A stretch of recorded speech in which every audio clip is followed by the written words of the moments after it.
అందరికీ నమస్తే అండి. Welcome back to tree media food.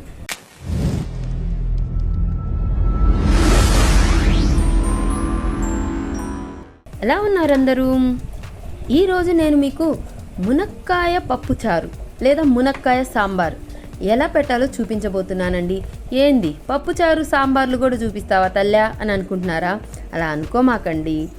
తినే వాళ్ళ ప్లేట్లో సాంబార్ వడ్డిస్తే జుర్రుకొని మరీ తిని ప్లేట్ అంతా నాకేసేలా ఉండాలండి. వేడి అన్నంలో ఆ పప్పుచారు వేసుకొని కలుపుకొని ఇంత గుమ్మడి వడియాలో మామూలు వడియాలో లేదా ఉప్పు మిరగాయో నంజుకొని తింటుంటే ఉంటుందండి. ఆహా బాబబ్బా, నోట్లో నీళ్ళు వచ్చేస్తున్నాయండి చెప్తుంటేనే. ఎప్పుడెప్పుడు తినాలా అని అనిపిస్తుంది. మీకు కూడా అలాగే అనిపిస్తుందా? మరి ఇంకా లేట్ చేయకుండా ప్రాసెస్ ఏంటో స్టార్ట్ చేసేద్దామా? వీడియో చూస్తూ కూడా ఇంకా సబ్స్క్రైబ్ చేయని వాళ్ళు సబ్స్క్రైబ్ చేసుకోండి. నా వీడియో కనుక నచ్చితే లైక్ చేసి మీ ఫ్రెండ్స్కి ఫ్యామిలీ మెంబర్స్ కూడా షేర్ చేయండి. మీ లైక్స్ కామెంట్స్ నాకు మోటివేట్ ఇస్తాయన్న విషయం గుర్తుపెట్టుకోండి. మరి ఇంకా వీడియో స్టార్ట్ చేసేద్దామా? ముందుగా ఈ పప్పుచారు కోసం ఒక మసాలా కారం అనేది రెడీ చేసుకుందామండి. స్టవ్ ఆన్ చేసేసి మందంగా ఉన్న గిన్నె పెట్టేసేయండి. ఇందులో ఒక పావు టీ స్పూన్ మెంతులు వేసేసి కొంచెం అలా దోరగా వేయించండి. ఆ తర్వాత ఒక 2 టీ స్పూన్లు ధనియాలు, 1 టీ స్పూన్ జీలకర్ర కూడా వేసేసి వాటిలో ఉన్న చెమ్మదనం పోయే వరకు మాత్రమే కొంచెం ఫ్రై చేయండి. ఎక్కువ ఫ్రై చేయాల్సిన అవసరం లేదండి. కొంచెం అలా పట్టుకుంటే చిట్పట్ అంటే చాలన్నమాట. ఇలా ఫ్రై అయ్యాక వీటిని ఒక ప్లేట్లోకి తీసుకొని చల్లారనివ్వండి. తర్వాత ఇదే గిన్నెలో మనం 1 కప్పు కందిపప్పు వేసేసి సిమ్లో పెట్టేసి దోరగా ఫ్రై చేసుకోండి. అదేంటో పురుగు ఏంటో అనుకునే లవంగా మొగ్గ 4 కేజీలు కందిపప్పు వరకు ఉన్నాయండి. అవి పాడవకుండా ఉండటం కోసం కొంచెం ఉప్పు లవంగాలు వేసి పెట్టానన్నమాట. అవి సిమ్లో పెట్టేసి మాత్రమే వేపుకోండి. అవి వేగేలోగా ఈ ధనియాలు జీలకర్ర 4 రెబ్బల చిన్నుల్లిపాయ వేసేసి మిక్సీ పట్టేసి ఇందులోనే 2 స్పూన్ల కారం వేసేసి ఇంకొకసారి మిక్సీ పట్టేసి ఈ కారాన్ని పక్కన పెట్టేసుకోండి. ఈ కారం వేసుకుంటూ ఆ కందిపప్పుని మర్చిపోయారండోయ్. ఆ కందిపప్పుని దోరగా వేయిస్తూ ఉండండి. సిమ్లో పెట్టేసి మాత్రమే వేయించండి. ఇలా కందిపప్పు వేయించడం వల్ల సాంబార్ అనేది టేస్ట్ చాలా బాగుంటుందండి. మన పెద్దవాళ్ళు ఇలాగే వేయించి అప్పుడు పప్పు చేసుకునే వాళ్ళంట. గ్యాస్ ప్రాబ్లం కూడా రాదండి ఇలా ఫ్రై చేసి గనక మనం పప్పు వండుకుంటే. చూడండి, వీటిని శుభ్రంగా కడిగేసి ఇప్పుడు ఈ కందిపప్పుని కుక్కర్లోకి తీసుకోండి. 1 కప్పు కందిపప్పుకి 2 కప్పుల వాటర్ పోసేసేయండి. ఇందులోనే 1/2 టీ స్పూన్ పసుపు, మిక్సీ వేసి పెట్టుకున్నాం కదా కారం, అది ఒక 2 స్పూన్లు, తర్వాత 1 టమాటాని ఇలా సన్నగా కట్ చేసి వేసుకోండి. ఇలా టమాటా వేసి పప్పు ఉడికించడం వల్ల మంచి టేస్ట్ వస్తుందండి. ఇప్పుడు 1 టీ స్పూన్ ఆయిల్ కూడా వేసేసి మూత పెట్టేసి 3 నుంచి 4 విజిల్స్ రానివ్వండి. పప్పు ఉడికేలోపు మనం మిగిలిన ప్రాసెస్ చూసుకుందామా మరి? తర్వాత ఒక పెద్ద నిమ్మకాయ సైజ్ అంత చింతపండు తీసుకోండి. దీన్ని శుభ్రంగా కడిగేసి వాటర్ పోసేసి నానబెట్టండి. మీకు ఇక్కడ ఒక టిప్పు చెప్పనా?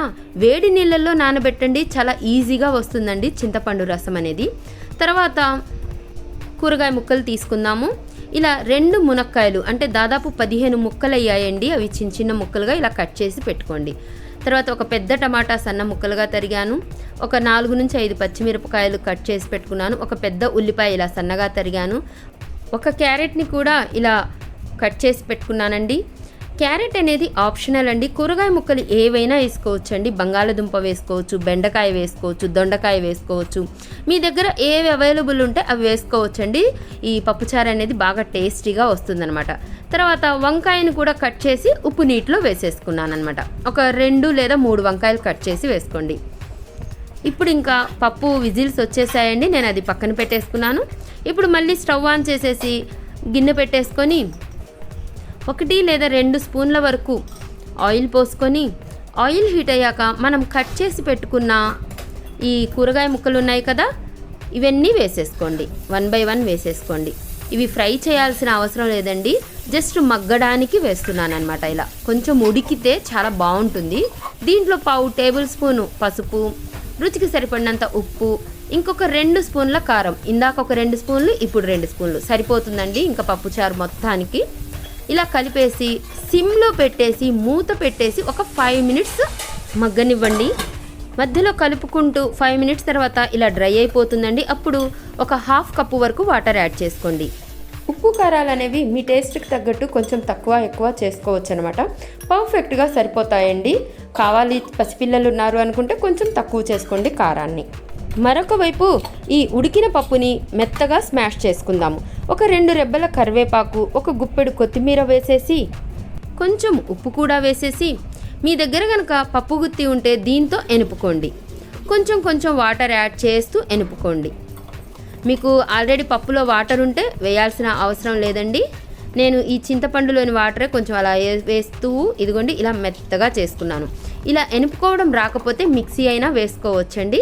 ఆ తర్వాత మనం నానబెట్టిన ఈ చింతపండుని ఇలా వీడియోలో కనిపిస్తున్నట్లు ఇలా పిసికేసి దాంట్లో నుంచి చింతపండు గుజ్జుని తీసేసుకోండి. ఇలా ఫిల్టర్ చేసుకోండి.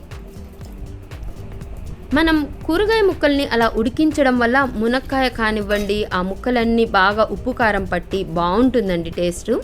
ఆ మునక్కాయ సప్పగా ఉంటుందండి చాలా చోట్ల సాంబార్లో, అండ్ ఉడకకుండా పచ్చి పచ్చిగా కూడా ఉంటుంది. అలా లేకుండా పర్ఫెక్ట్గా ఉడుకుతుంది. అలాగే మునక్కాయ నములుతుంటే చాలా జ్యూసీగా చాలా బాగుంటుందన్నమాట. ఇలాగ ట్రై చేసి చూడండి మీరు ఒకసారి. మళ్ళీ మళ్ళీ ఇలాగే చేసుకుంటారండి. చూడండి ఇలా చింతపండు రసాన్ని వేసేసాను. దీన్ని కలుపుకుంటున్నాను. ఒక 1/2 లీటర్ వరకు వాటర్ పోసానండి.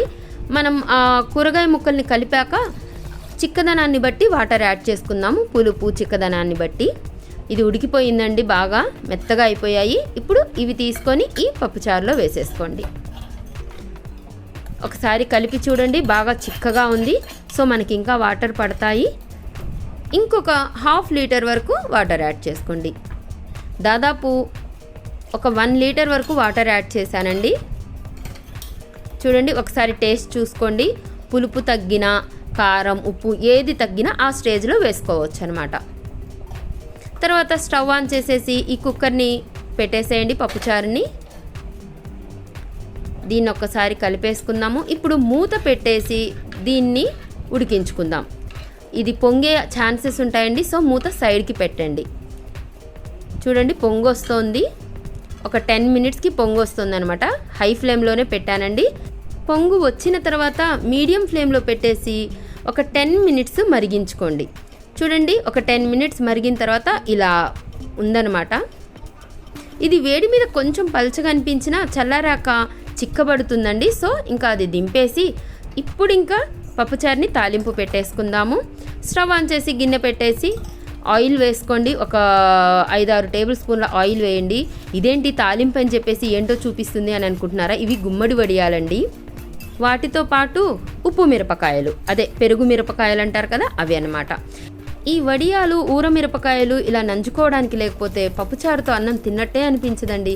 అందుకని చెప్పేసి కంపల్సరీగా ఇలా అయితే ఫ్రై చేస్తాను. అవి వేయించుకొని తీసుకున్న తర్వాత అదే ఆయిల్లో ఒక ఉల్లిపాయని ఇలా పొడుగ్గా తరుగుకొని ఆ ఆనియన్స్ వేయండి. ఆ తర్వాత ఒక 3 నుంచి 4 వరకు చిన్నులపాయల్ని కచ్చపక్కాగా దంచి వేసేయండి. తర్వాత 1 టీ స్పూను జీలకర్ర, 1 టీ స్పూన్ ఆవాలు వేసేసి కొంచెం ఫ్రై చేయండి. నేను తిరగమాత గింజలన్నీ వేయట్లేదండి, ఓన్లీ జీలకర్ర ఆవాలు వేశాను. తర్వాత ఒక 2 ఎండుమిర్చిని ఇలా కట్ చేసి వేసుకోండి. అలాగే పప్పుచారు సాంబార్ అంటే ఇంగువ కంపల్సరీ వేయాలండి, అప్పుడే టేస్ట్ బాగుంటుందన్నమాట. చిటికెడు ఇంగువ వేసి 1 రెబ్బ కరివేపాకు వేసి ఇది బాగా ఫ్రై చేసుకొని దీన్ని తీసుకొచ్చేసి మనం పప్పుచారులో తాలింపు పెట్టేసేయండి. తాలింపు వేసాక ఒక్కసారి అలా కదిపేసుకొని మూత పెట్టేసి ఒక 10 మినిట్స్ అలా వదిలేసేయండి. ఆ తర్వాత ఇంకా వేడివేడిగా మునక్కాయ సాంబార్ని వడ్డించేసుకోండి. మీ టేస్ట్కి తగ్గట్టు ఉప్పు కారాలు అనేవి అడ్జస్ట్ చేసుకోండి. ఈ మునక్కాయ సాంబార్ని ఈ స్టైల్లో ఒకసారి ట్రై చేసి చూడండి. మళ్ళీ మళ్ళీ ఇలాగే చేసుకుంటారండి. దీని పక్కన ఆలూ ఫ్రై కానివ్వండి లేదా కాకరకాయ ఫ్రై కానివ్వండి, ఇలా ఏ ఫ్రైలైనా సరే సూపర్గా ఉంటాయండి. అంతెందుకు ఇవేం కాకుండా ఇలా వడియాలతో కూడా సింపుల్గా లాగించేయచ్చు అనమాట. మీరు కూడా ట్రై చేసి ఎలా వచ్చిందో నాకు కింద కామెంట్ చేస్తారు కదూ. నా వీడియో కనుక నచ్చినట్లయితే లైక్ చేయండి, షేర్ చేయండి, సబ్స్క్రైబ్ చేయండి. థ్యాంక్ యూ సో మచ్ అండి. Thank you.